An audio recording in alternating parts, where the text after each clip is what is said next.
We have spent several weeks reporting on the crisis of drug and opioid-related deaths and overdoses and what's being done about it. Tonight, in The Price of Freedom, we take a look at part of this crisis that many believe is overlooked. The people who suffer with chronic pain and now don't have access to the pain medications they desperately need. And many of those people who need help have worn our country's uniform. Scott McConaughey enlisted in the Air Force in 1993. He was 19 years old. I basically enlisted right after high school.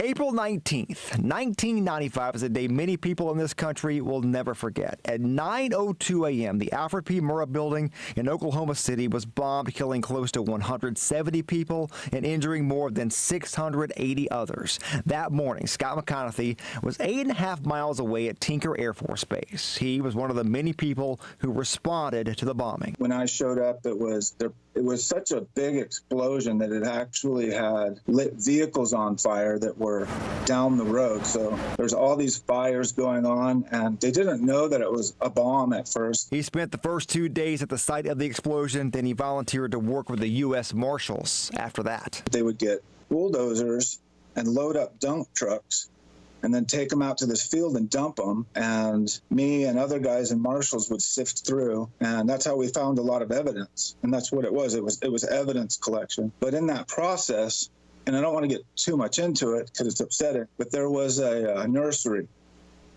that was there. So there were things that you see that I thought actually maybe was a doll part, but it turned out to be remains.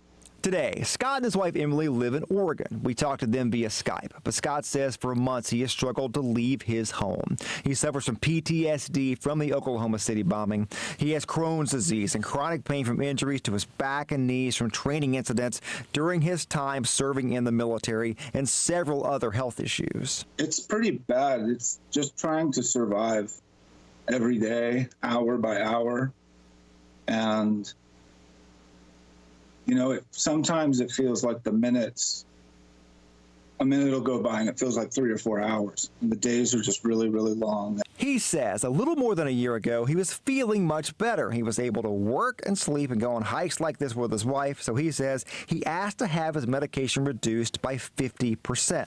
Scott told me for 12 years he was prescribed 60 milligrams of morphine 3 times per day. He says after working with several doctors to find a level of pain management that would work for him, these medical records he provided us show he was eventually prescribed 40 milligrams of hydrocodone per day.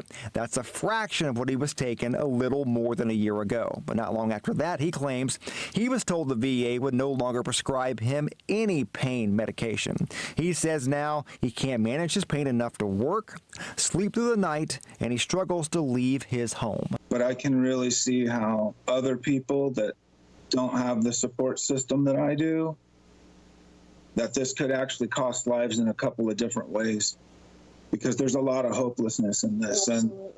And I have a little bit of hopelessness when it comes to the medical system, just not my life. I love my life.